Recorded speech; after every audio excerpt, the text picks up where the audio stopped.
práctico que está vinculado a la unidad de poblaciones. ¿Me avisan, por favor? ¿Me confirman si están viendo la pantalla completa?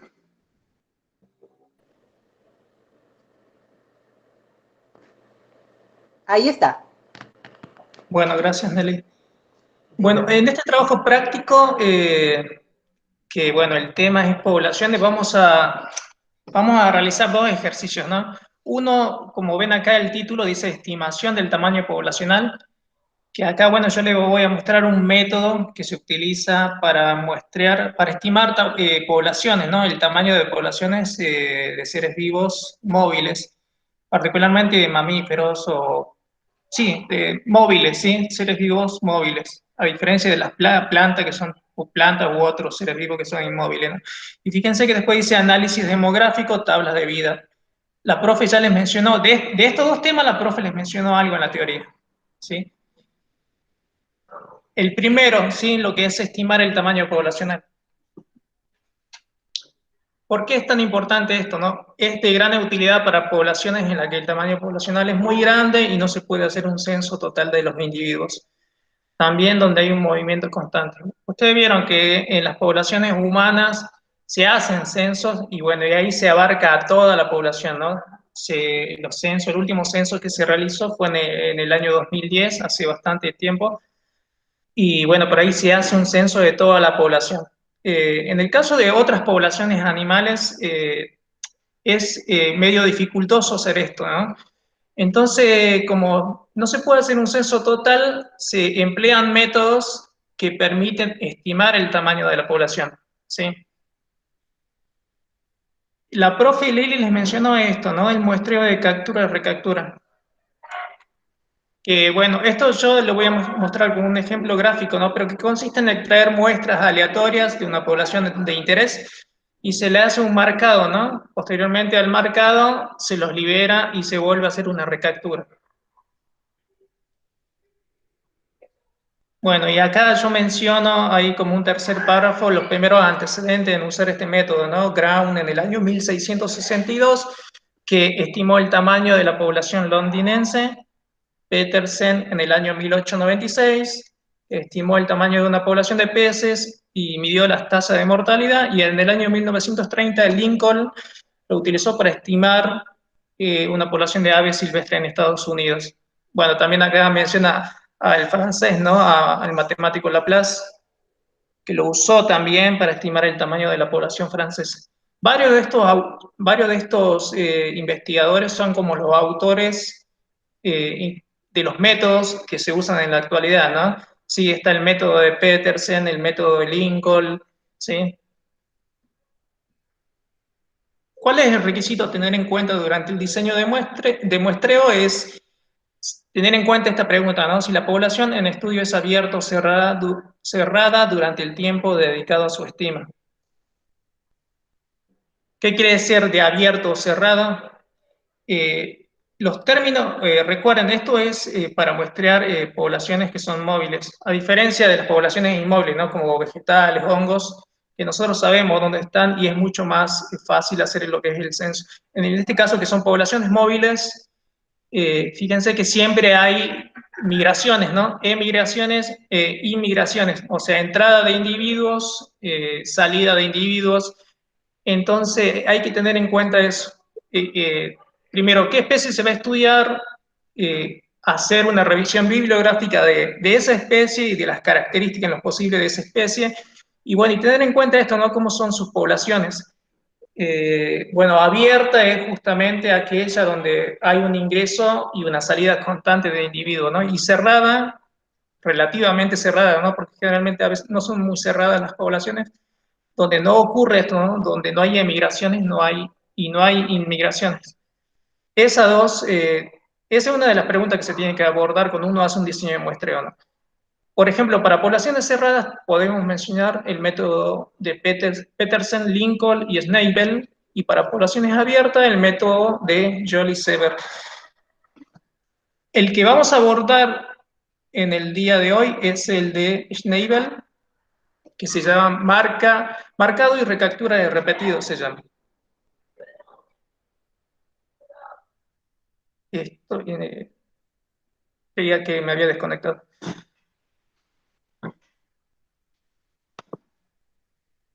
Bueno, fíjense que cuál es el procedimiento en este método. El primer punto que está aquí, el primer punto dice que al principio se captura una muestra de animales, se marca y se devuelve de nuevo a la población. ¿Sí?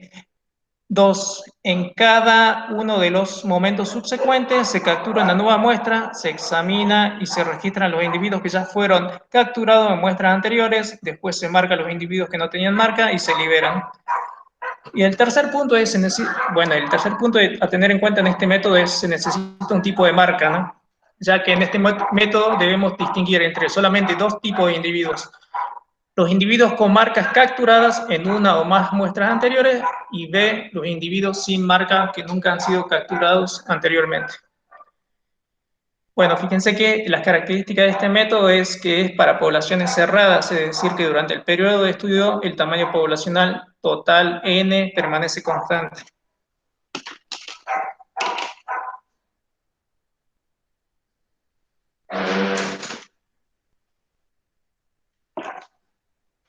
Ahora lo vamos a abordar esto con un ejemplo gráfico que elaboramos. Necesitaría, si se tienen problemas a medida que yo voy avanzando, me digan. eh, ¿Sí? La tabla que se elabora para este método es el siguiente.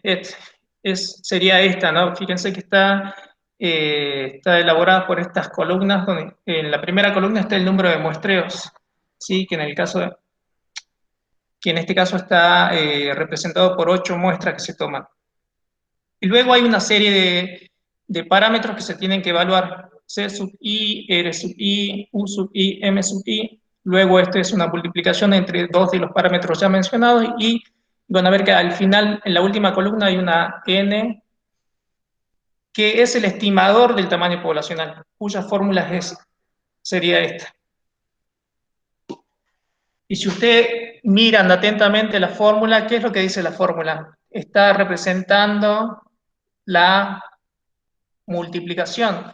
Es la sumatoria, ¿no? Es la sumatoria del producto, fíjense, de C sub i por M sub i dividido la sumatoria de R sub i sería, la sumatoria de R sub i sería todo esto, toda la sumatoria de esta tercera columna. Como les digo, ya lo vamos a abordar con un ejemplo gráfico de esto. Para que vean qué es C sub i, es el número de individuos capturados en la muestra i, R sub i es el número de individuos recapturados en la muestra i, U sub i es el número de individuos marcados por primera vez y liberados en la muestra i, por lo tanto, bueno, acá hay una formulita que posteriormente usted tiene que asociarla, ¿no? Que tienen que ir incorporando estos conceptos y bueno, que la formulita es esta, ¿no? C sub i igual a este, R sub i, o sea, los recapturados más los que fueron marcados por primera vez. Y acá hay un valor también, hay otro parámetro M sub i, que es el número de individuos marcados en la población justo antes de la toma de la muestra I, y se puede expresar como M sub i, la sumatoria de los capturados por primera vez. Si hay muertos accidentales durante el manipuleo, estos se deben restar de U sub i. ¿Sí? Esto vayan teniéndolo en cuenta, cómo se elabora una tabla de este tipo, para este método, bueno, ¿y qué es lo que significa cada uno de estos, no? Bueno, vamos a empezar con un ejemplo bien gráfico. Por ejemplo, yo lo que estoy representando acá a la izquierda con un cuadrado celeste de mayor tamaño es una población, ¿sí? Fíjense que lo que está en ese cuadrado celeste sería como una población estadística. Anteriormente, al principio de las clases, yo les mencioné que cuando nosotros hablamos de población estadística, hacemos referencia que no es lo mismo que una población natural, ¿no? Que una población natural ecológica serían todos los individuos distribuidos, pero que en un estudio estadístico uno no puede hacer un censo de todos los individuos que están presentes, que pertenecen a una población, entonces lo que hace es tomar una población estadística. Posteriormente, de esa población estadística con la que uno trabaja, extrae muestras, ¿no? Y bueno, yo con el cuadrado celeste de mayor tamaño estoy representando eso, una población estadística. Fíjense que fuera de ese cuadrado celeste hay algunos individuos. Cada uno de estos círculos verdes representa un individuo. Entonces hay individuos que están fuera de esto, que no son abordados, ¿no? En este estudio, ¿no? En este ejemplo gráfico lo que yo estoy haciendo es delimitando una población estadística, posteriormente tomando una muestra, una primera muestra, ¿sí? De acuerdo a este método. Fíjense que hago una primera muestra, hago una captura y hago un registro, ¿sí? Entonces estoy registrando la cantidad de individuos que estoy capturando, que son 8 en este caso. Dice captura y registro, son 8. Entonces yo tengo mi anotador y coloco ahí la cantidad de individuos que fueron capturados, son 8. ¿Sí? Vayan relacionando esto, ¿no? Eresugi hace referencia a los individuos que son recapturados. Como no hay individuos recapturados, porque este es el primer muestreo, entonces sería 0 en este caso, es un valor 0. Acá van a ver que U sub I hace referencia a los individuos que están marcados por primera vez. Como yo capturé 8, entonces hay 8 que lo voy a marcar por primera vez. Y M sub I, bueno, en este caso es 0, y ya lo voy a abordar en, en la siguiente diapositiva, este parámetro. Y van a ver que acá la multiplicación es 0 también. Posteriormente, bueno, como les dije, uno hace una captura, registro, hace un marcado y registro. Acá yo lo estoy marcando con una letra, con una X, y las devuelvo, ¿no? Esto es devolverlo, liberarlos. Posteriormente estos individuos se van a mezclar después con todos los demás individuos que no han sido marcados, ¿no? En el segundo muestreo, fíjense que yo hago una captura, también un muestreo aleatorio, no tomo otra muestra aleatoria, capturo y registro. La cantidad de individuos capturados en este caso son 10. Fíjense que son 10. Me fijo cuántos individuos recapturados, son 3, que son los que están representados son esos individuos que tienen una X.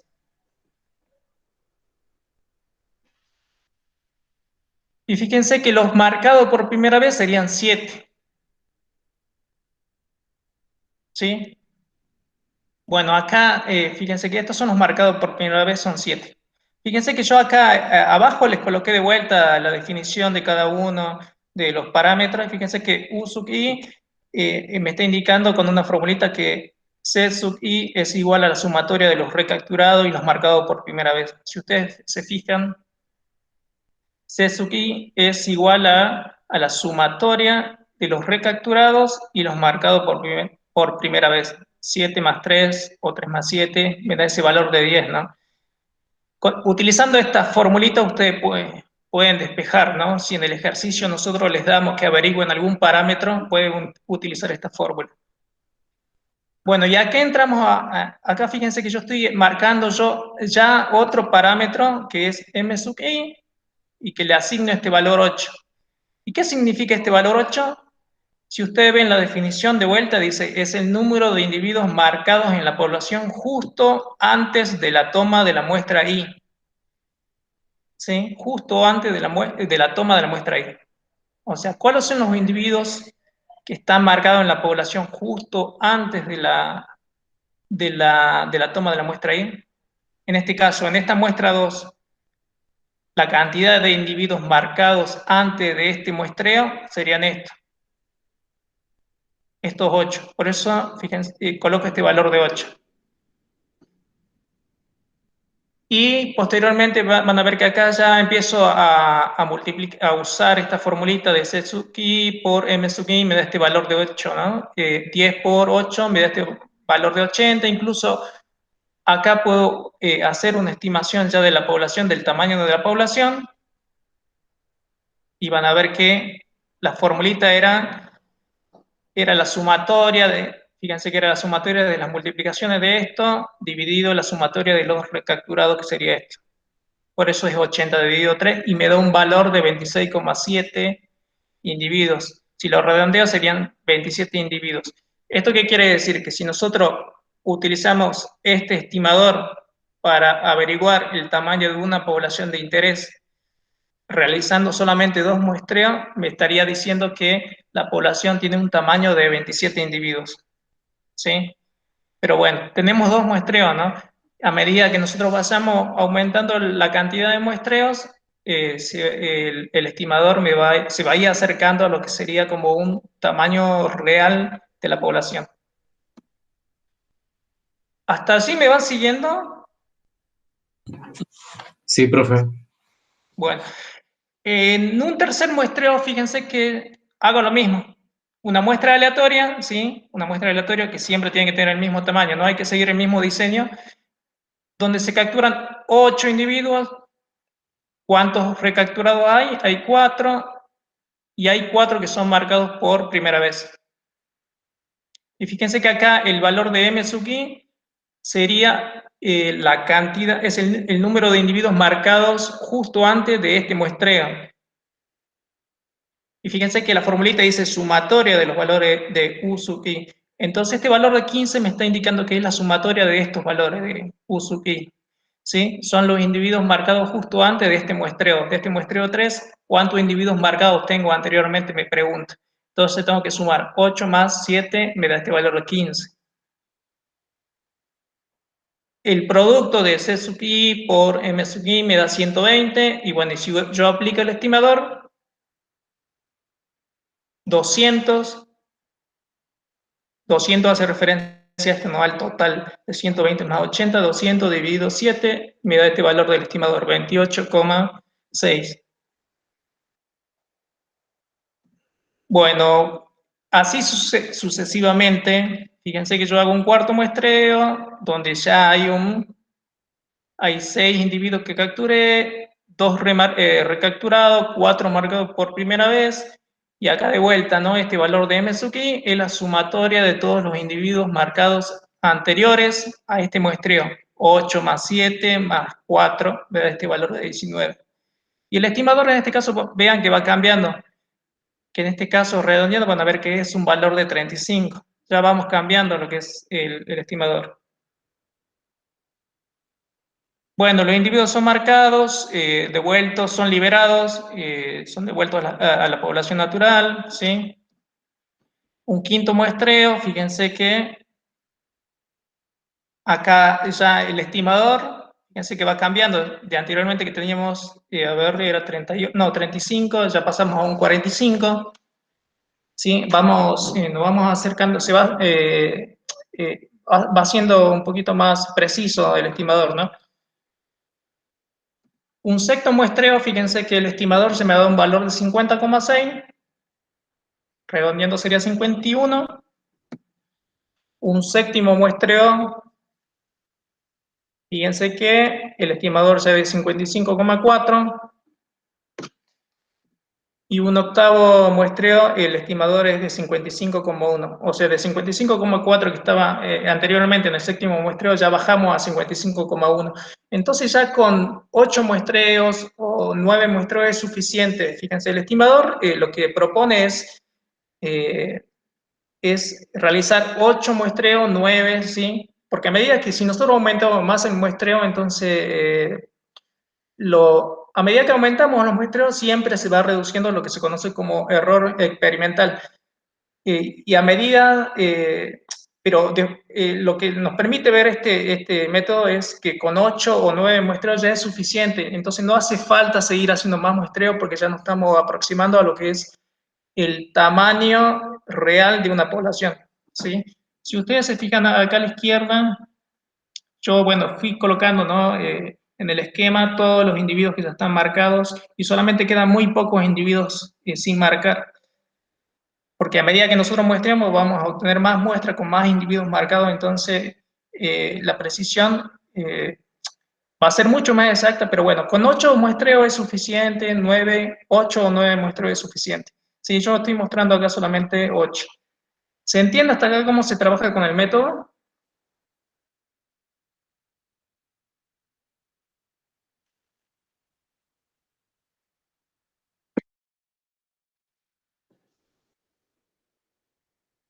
Sí, profe.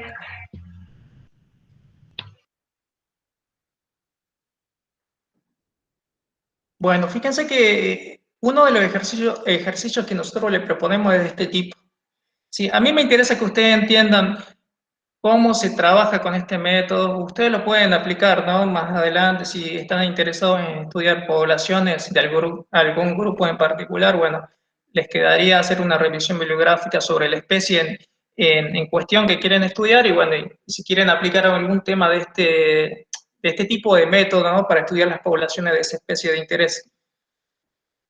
Fíjense, la actividad número uno es esta, que tienen que hacer la estimación del tamaño poblacional, que tienen que realizar los cálculos necesarios para estimar el tamaño de la siguiente población ficticia, ¿sí?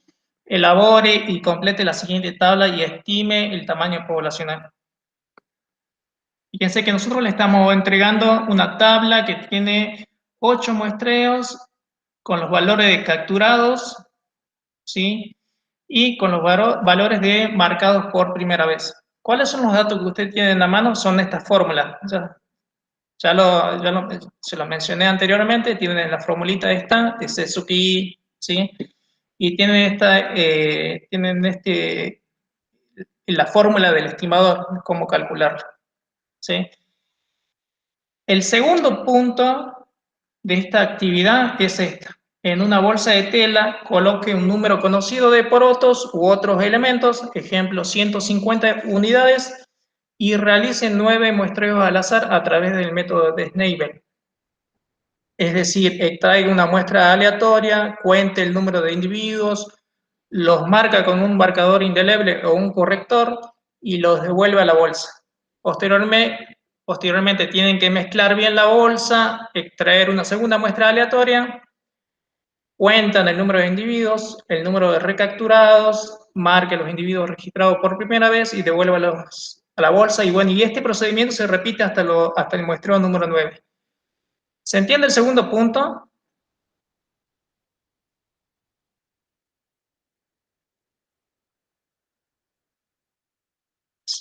¿Me avisan si entienden de qué se trata?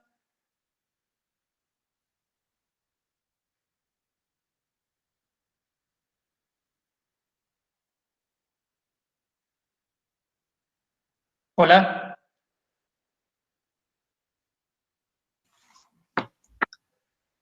Me tienen que hablar porque yo no estoy atento a los mensajes. Iris pregunta, ¿por cada muestreo sacamos fotos de los porotos para que sepan cómo nos salió?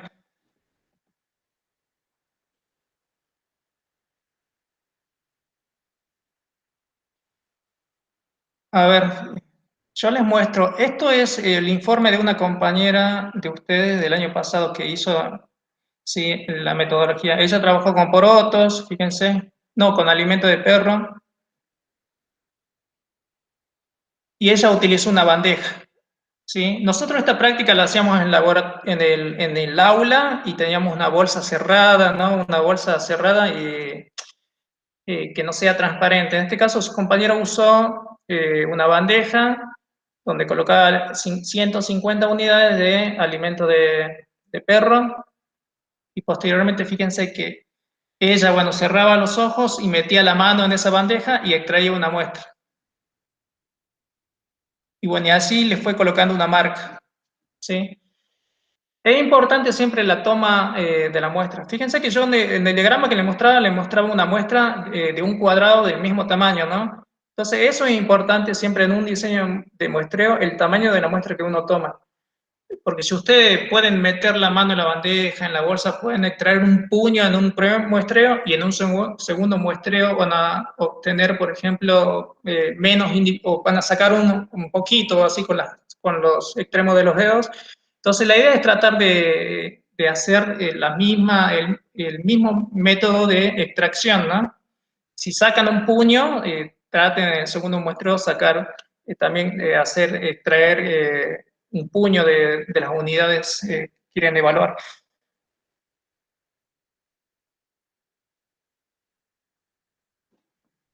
¿Se entiende?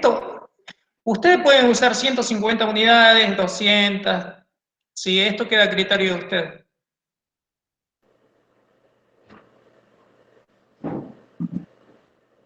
Sí, en esos informes fueron diferentes unos de otros, ¿no? Bastante Sí, creativos. sí, estuvieron muy interesantes.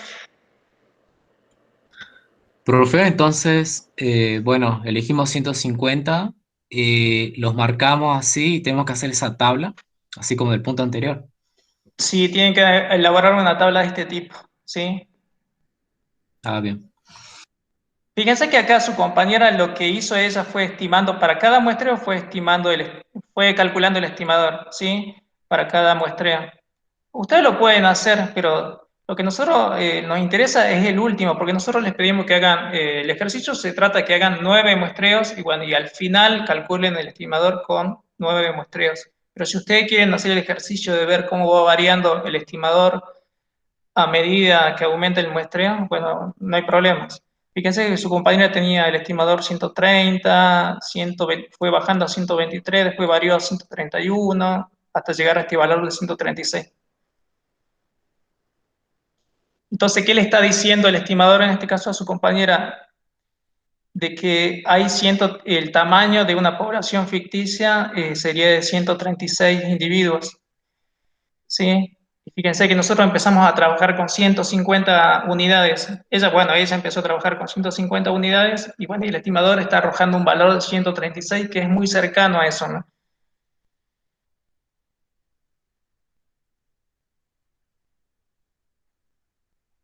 No hay dudas con esto, cómo se trabaja, ¿no? No hay ninguna duda con el estimador, los parámetros que se tienen que evaluar. Pregunten, aprovechen. Cualquier pregunta. Profe, ¿hay algo que podamos hacer como para no equivocarnos a la hora de extracción? Tiene que ser aleatoria, ¿no? Claro, aleatoria, sí. Sí, porque el ejercicio que hacíamos en el aula era justamente, ¿no? Meter todo en una bolsa no transparente y, bueno, y después lo agitábamos esa bolsa, extraíamos una muestra igual, ¿no? Y la siguiente muestra, bueno, marcábamos, devolvíamos y volvíamos a mezclar la bolsa y era aleatoria. Ya al mezclarlo, uno ya está generando una aleatorización, ¿no?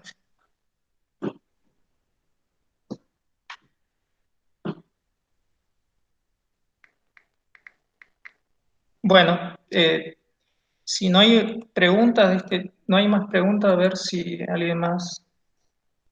A ver, Iris pregunta, profe, siempre que saquemos un puñado, ¿sacamos cierta cantidad exacta de porotos o eso no importa? No es exacto, la idea es tratar de Iris, es sacarla como el mismo tamaño de la muestra, ¿no? De una forma de decirlo, porque no hace falta que esté sacando algo exacto. Por eso yo decía, si uno mete y saca con un puñado, y posteriormente el segundo muestreo tiene que ser también un puñado, el tercer y hasta el noveno tiene que ser un puñado, ¿no?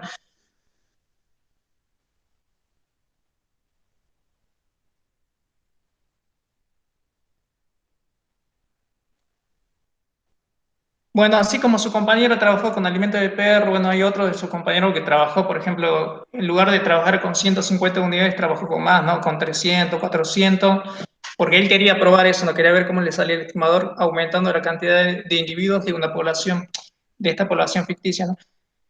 Bueno, fíjese que nosotros en este caso estamos trabajando siempre con poblaciones ficticias que conocemos el total de individuos, ¿no? Nosotros le estamos dando acá una premisa de cuánto va a ser el total de individuos de una población ficticia que sería 150 unidades. Entonces la idea es aplicar el estimador y ver qué tan cerca están ustedes del tamaño, de ese tamaño que nosotros conocemos, ¿no? Fíjense que en este caso, en este ejemplo que yo le di, con 8 muestreos, me daba este valor de 55,1, de 55 individuos, me está diciendo. Después ustedes hagan el ejercicio de contar cuántos individuos tiene esta población ficticia que está dentro de este cuadrado celeste de mayor tamaño.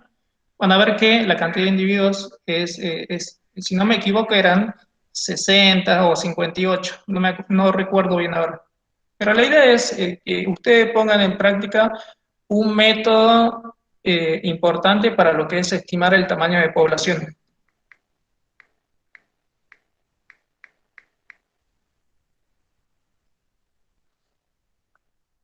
¿Listo? ¿No hay ninguna duda más respecto a esto?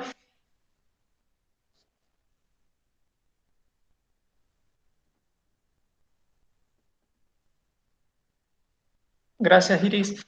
Bueno, fíjense que la actividad número uno de este trabajo práctico es esto, ¿no? Estimar tamaños poblacionales, en este caso utilizando este método de Schnabel, ¿sí? Que en este caso, fíjense que esta actividad uno tiene dos ítems a resolver, ¿no? Uno con esa tabla que nosotros le otorgamos y la otra es justamente es una para que ustedes realicen ahí en la casa. Y van a ver que la otra parte de lo que es el trabajo práctico está relacionado con este estudio, con lo que es tablas de vida, ¿sí? Fíjense que la definición de tabla de vida es un resumen detallado de la variación de los parámetros poblacionales, es decir, natalidad, mortalidad, supervivencia en las distintas etapas de la vida. Las etapas se pueden dividir de forma arbitraria de diferentes maneras, por ejemplo, por años, por etapas del desarrollo, por tamaños, etc. Fíjense abajo, yo les estoy mostrando una figura de una tabla de vida y de todos los parámetros que se evalúan en esta tabla de vida. ¿Sí? Fíjense que acá tenemos la fase expresada en años, ¿sí? Y la cantidad de individuos observados al inicio de cada fase, que se utiliza este símbolo de n sub x, ¿sí? Acá están viendo que la fase de edades entre 0 a 1 año hay una cantidad de individuos de 530, bueno, y así sucesivamente. Fíjense que a medida que aumenta la edad, va disminuyendo eso. Bueno, yo les voy a mostrar en esta parte les voy a mostrar cuáles serían cómo cada uno de estos parámetros y las fórmulas que están asociadas, ¿no?, al cálculo de estos parámetros. Es importante siempre, bueno, primero que sepan que es una tabla de vida, ¿sí? Es ese resumen detallado, ¿no? La definición. Y después tener en cuenta esto, que hay dos tipos básicos de tabla de vida. Yo acá les estoy mostrando dos. Si ustedes después entran al Smith, Smith van a ver que creo que él habla de tres tipos de tabla de vida. ¿Sí? Bueno, pero acá yo les estoy mostrando dos, que una es la tabla de vida vertical, estática o específica en el tiempo, y la otra es la tabla de vida dinámica de cohorte o horizontal. ¿Sí? Fíjense, la primera de ellas dice, se construye muestreando la población de alguna manera que proporcione una distribución de clases de edad en un único periodo de tiempo. Se supone que se muestrea cada clase de edad de manera proporcional a su representatividad numérica dentro de la población y que las tasas de nacimiento y de mortalidad son constantes. Y a la derecha me está mostrando una tabla de vida vertical, estática o específica en el tiempo. Sí, bueno, fíjense que entran de vuelta acá los conceptos estáticos, dinámicos, que con la profe Liliana estuvieron, no sé quién había, creo que ella les preguntó, o alguien tenía la duda de que era dinámico, ¿no? Y bueno, fíjense que en este caso, esta tabla de vida vertical, ¿qué es lo que realiza? Se realiza un censo de la población en un momento dado, se clasifica cada individuo por edad o categoría de edad, se construye una tabla con los datos colectados. ¿Por qué es estático esto? Es porque se estudia una población en un momento dado, en un momento del tiempo, ¿no? Fíjense que esto es un estudio que realizó Lowe en el año 1969. Entonces él quiso ver cómo estaba compuesta la población de ciervo colorado en ese año, ¿sí? Entonces hizo todo un relevamiento de los individuos de ciervo colorado en ese año, ¿sí? Por eso es estática, porque se realiza en un momento dado. Entonces, él hace un relevamiento de la totalidad de individuos de una población de ciervo colorado y posteriormente hace una distribución de clases, ¿sí? Fíjense que la X me está mostrando las clases de edades.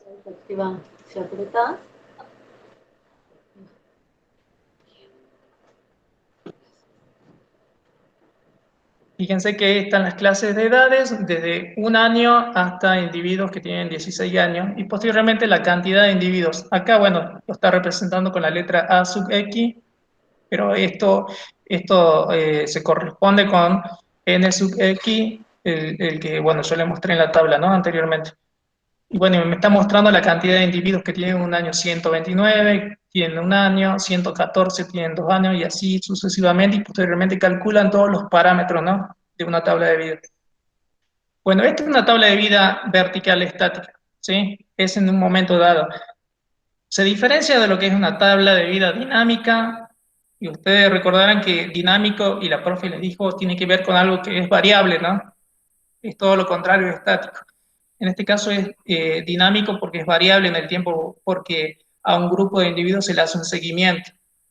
En ella se registran el destino de un grupo de individuos, todos nacidos dentro de un mismo breve periodo de tiempo, desde el nacimiento hasta la muerte. ¿Sí? ¿Se entiende la diferencia entre entre estos dos tipos de tablas? Sí, profe. Gracias. Bueno, las tablas de vida consisten en una serie de columnas, cada una de las cuales describe unas ciertas relaciones de mortalidad y supervivencia específica de la edad dentro de una población. Para construir una tabla de vida se comienza con una cohorte, es decir, un grupo de individuos nacidos en el mismo periodo de tiempo y por consecuencia tienen la misma edad. Otro término utilizado es de clase de edad, consiste de individuos de una determinada edad. Para los humanos el intervalo de edad más utilizado suele de ser de 5 años, en otros animales o en plantas se toman otras fases o intervalos, ¿sí? Y al hacer el intervalo de edad pequeño se aumenta el detalle de los resultados gráficos de la tabla de vida, permitiendo una mejor interpretación de los resultados. ¿Sí? Bueno, estos son características de las tablas de vida, ¿no? Es interesante que sepan esto de lo que es cohorte. Bueno, seguramente ustedes ya lo conocen, que es una cohorte, ¿no? Cohorte, o bueno, en nosotros, en los seres humanos, bueno, acá en Argentina utilizamos mucho lo que es clase, ¿no? Se le dice clase, por ejemplo, clase 1995, que hace referencia a todos los individuos que nacieron en el año 1995, ¿no? Bueno, clase o cohorte son sinónimos.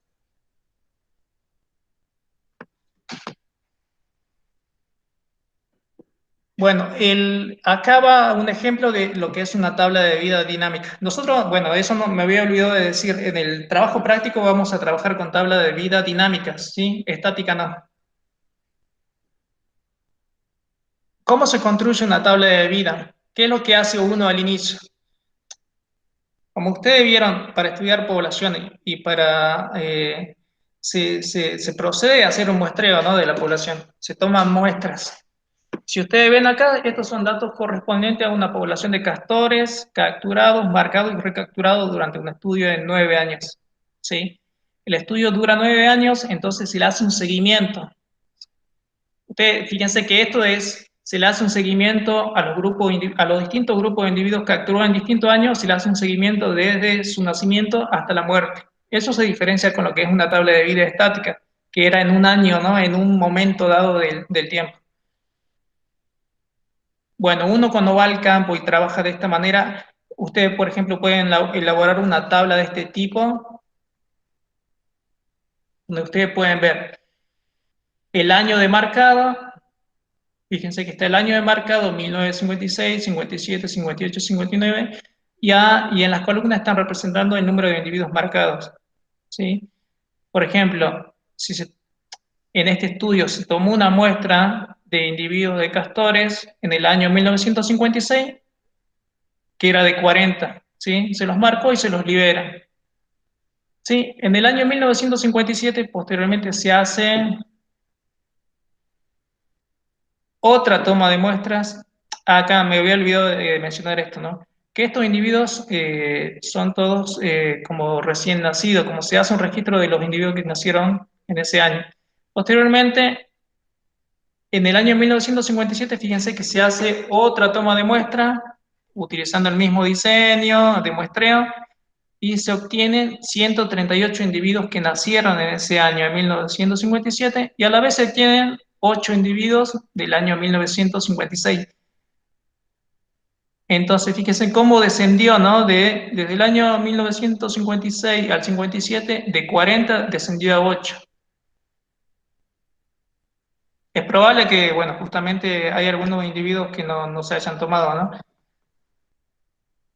En el tercer año, fíjense que se hace otro relevamiento y se registran 229 individuos nacidos ese año, de los cuales también está compuesta por 60 individuos de esta cohorte de 1957 y 4 de la cohorte de 1956. Bueno, y así sucesivamente se va haciendo el muestreo a medida que pasa el tiempo, ¿sí? Y se van tomando muestras y se van marcando y liberando, y posteriormente se van haciendo remuestreos, ¿no? Entonces, bueno, fíjense que yo en esta tabla, yo coloqué cohorte 1, hace referencia a todos los individuos que nacieron en ese año, que en el año 1956. La cohorte 2 son todo esto, los individuos nacidos en el año 1957 y así sucesivamente, ¿sí? Y fíjense por qué es dinámico, porque si nosotros vemos la cohorte 1956, que son 40 individuos que se le hizo un seguimiento desde el nacimiento hasta que murieron. Fíjense que en el año 1960 hay 2 individuos y en el 61 y en adelante ya no aparecen más. ¿Sí? Por eso es dinámico en este caso. Bueno, uno trabaja de esta manera, ¿no? Va haciendo un seguimiento de las poblaciones a medida que transcurre el tiempo. Posteriormente, cómo uno va construyendo una tabla de vida y cómo empieza a elaborar estas columnas, ¿no? Y estas 8 columnas que tiene la tabla de vida. Fíjense que acá está elaborando lo que son las clases de edades, ¿sí? Y para elaborar las clases de edades, en este caso, fíjense que tiene en cuenta todos los individuos que nacieron, ¿no? Fíjense que yo estoy colocando acá clase de edad 0, de 0 a 1, ¿cuáles serían? Serían estos, ¿no? Todos los individuos que fueron capturados y nacidos en ese momento que fueron capturados. Por ejemplo, los 40 más los 138 más los 229 y así sucesivamente hasta este valor de 80 y me está dando un valor total de la clase de edad de 0 a 1. Entonces uno puede elaborar una segunda tabla, ¿no? Por ejemplo, representamos el número de clases, las clases de edad de 0 a 1. ¿Cuántos individuos son? 1023. Sería la sumatoria de todo esto. ¿Cuántos individuos tienen edades entre 1 y 2? Hago el mismo procedimiento sumando esto, ¿no? Sumando 8 más 60 más 61 hasta 25 y bueno, y voy a obtener este valor de 253. ¿Se entiende cómo se trabaja con esta tabla de vida? ¿Cómo se van construyendo las tablas de vida? Bueno, acá van a ver que se armaron los intervalos de clase y el número de total de individuos de cada uno de esos intervalos.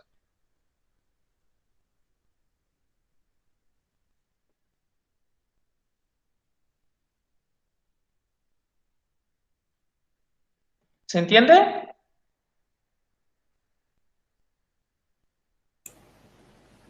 Sí, dice que entienden. Bueno, Ya pude entrar por mi PC, así que ya. buenísimo. Para que ustedes vean a continuación, yo lo que estoy mostrando es cuáles son los parámetros demográficos que ustedes tienen que tener en cuenta. Cada uno de esos parámetros, cada uno de esos símbolos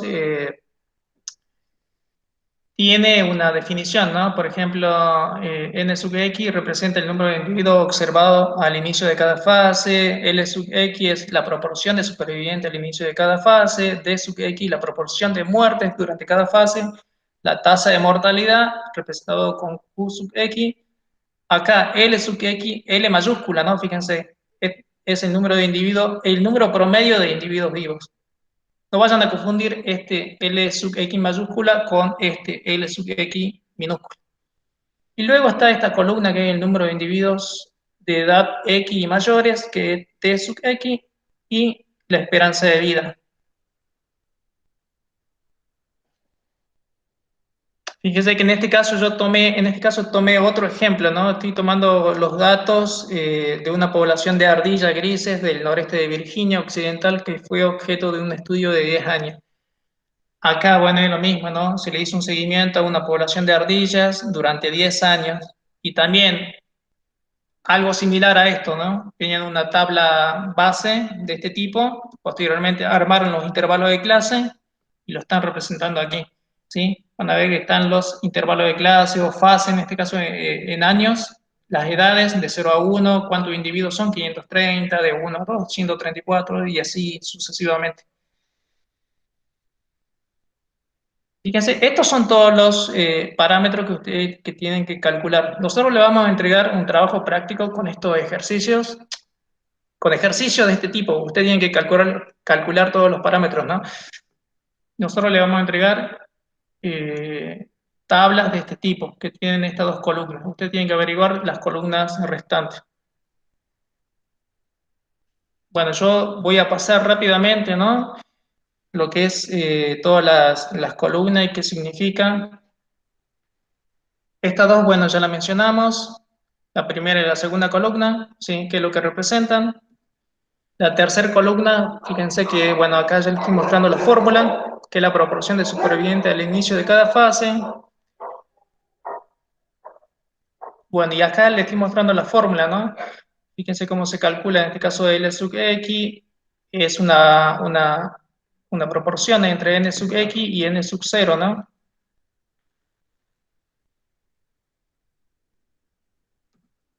Yo voy a ir pasando, ustedes me detienen si tienen alguna duda, ¿sí?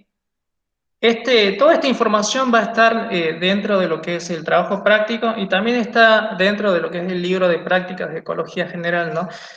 Así que ustedes lo pueden observar de vuelta ahí con mayores detalle.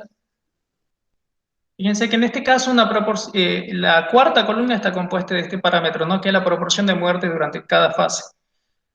Al principio se evaluaba cuántos individuos sobrevivían y luego se calcula cuál es la proporción de muerte en cada una de esas fases. ¿Sí? Si se fijan acá, L sub X me da este valor de 0,253 y a medida que nosotros vamos aumentando vamos calculando este parámetro en cada una de las fases siguientes, esto va disminuyendo, ¿no? Esto quiere decir como que la cantidad de sobrevivientes es mucho menor. Y es todo lo contrario a lo que es la proporción de muerte durante cada fase. A medida que nosotros aumentamos,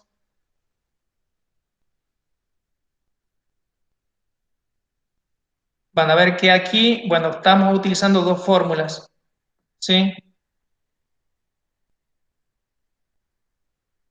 Bueno, y acá la proporción de muerte también están viendo, empieza en un valor alto y posteriormente comienza a disminuir también. Estas dos ecuaciones, bueno, nosotros extrajimos esta información de distinta bibliografía, porque en algunas bibliografías utilizaban una ecuación y en una segunda u otra bibliografía utilizaban otra ecuación, que las dos son válidas, ¿no? Yo las coloqué, las juntamos las dos en una sola, pero con las dos se puede obtener el mismo valor, no el mismo valor, pero se puede obtener un valor que este valor de D sub X posteriormente se utiliza en el parámetro siguiente, ¿no? Fíjense que en este caso yo, de color verde, acá estoy representando qué parámetros tienen en cuenta, que son la proporción de supervivientes. En cambio, en el otro parámetro, con la otra ecuación 2, tiene en cuenta la cantidad de individuos observados al inicio de cada fase.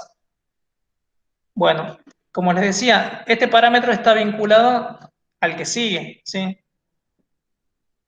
Porque acá también, fíjense que colocamos dos ecuaciones, ¿sí? De acuerdo a la bibliografía que uno utiliza.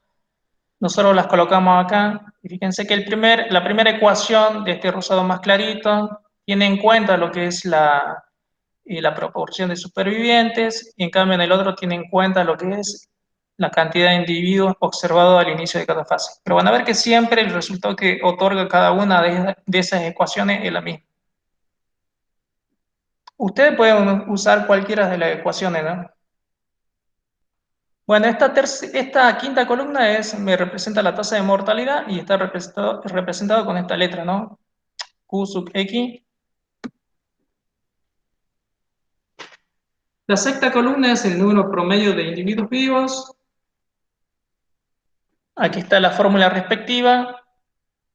¿sí? Es un valor promedio que está usando. Fíjense que está calculando el número de individuos observados en esa fase más la fase siguiente, dividido 2. Es un valor promedio que seguramente ya lo saben, ustedes lo conocen bien cómo calcular un promedio. Es el número promedio de individuos vivos, el número total de individuos de edad X y mayores. Bueno, esta es una fórmula, fíjense que para esto es una sumatoria de valores, ¿no?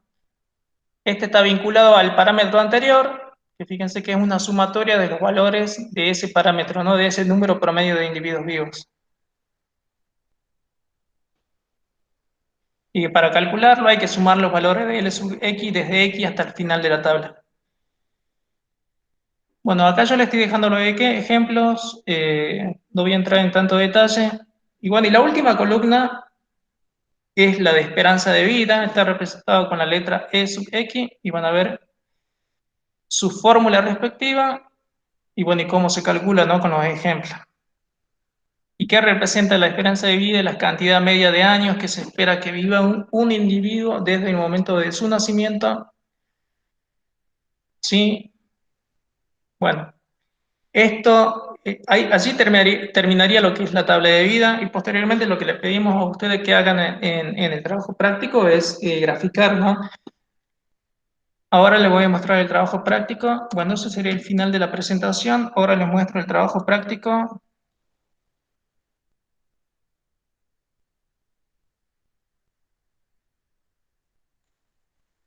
Bueno, acá está toda la explicación que yo les decía.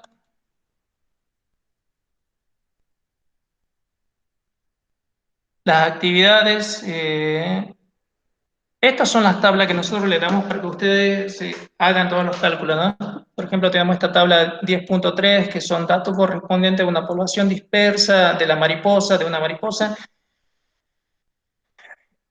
Luego tenemos datos correspondientes a una población de pinos, ¿sí? Fíjense que acá, en lugar de representar eh, los intervalos de clase, estamos representando los estadios, ¿no? Los distintos estadios de esta mariposa. Acá estamos representando, por ejemplo, en el pino estamos representando diámetros del tronco. Dice, los datos corresponden a diámetros del tronco a 1,5 metros de altura, es lo que se conoce como diámetro de la altura del pecho, que lo habíamos mencionado anteriormente. Bueno, que la profe Lili abordó en el tema cuando estaban viendo poblaciones. Hay una tercera tabla que es correspondiente a una población de castores. Que esto, bueno, ya lo abordamos. Estos datos, fíjense, que lo estuvimos abordando ahí a medida que yo hacía la presentación.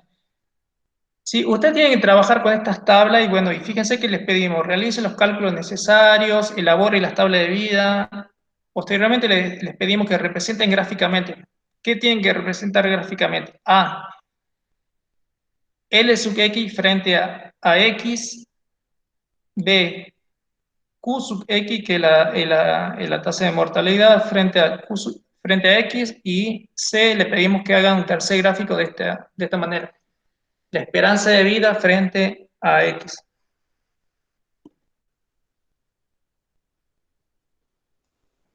Tienen que obtener gráficos de este tipo. ¿Sí? Fíjense que estos son los que le pedimos que ustedes elaboren. L sub X, creo que era, no era T sub X, era Q, creo, no me acuerdo bien ahora, lo que les mencioné, a ver. Es Q, ¿sí? Bueno, pero tienen que obtener gráficos de este tipo, ¿sí? Fíjense que son dos curvas. Es una manera de ir informando, por ejemplo, en este caso estamos viendo todos los intervalos de clases, de edades, y cómo la proporción de supervivientes va disminuyendo, ¿no? Desde 1, cómo va disminuyendo. Acá lo que es la proporción de muertes de cada uno de los intervalos de clase, también cómo va disminuyendo. Y la esperanza de vida, ¿no? Cómo podemos ver cómo primero hay un aumento de lo que es la esperanza de vida y posteriormente comienza a declinar a medida que aumenta la edad.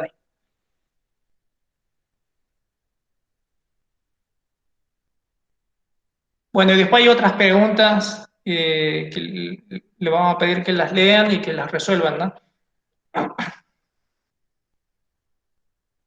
¿Alguna duda respecto a cómo se trabaja con lo que es tabla de vida?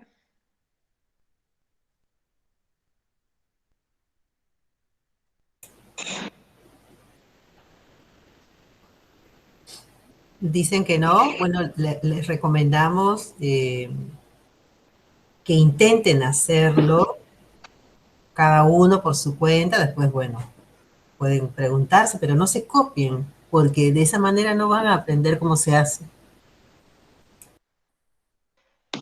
Sí, tal cual como dice la profe Nelly.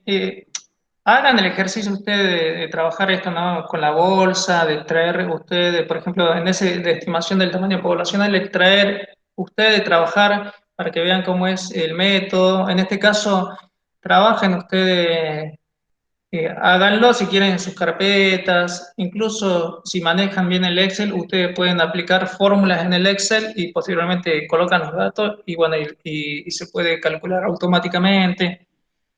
Bueno, eso sería todo lo que es relacionado a lo que es el trabajo práctico.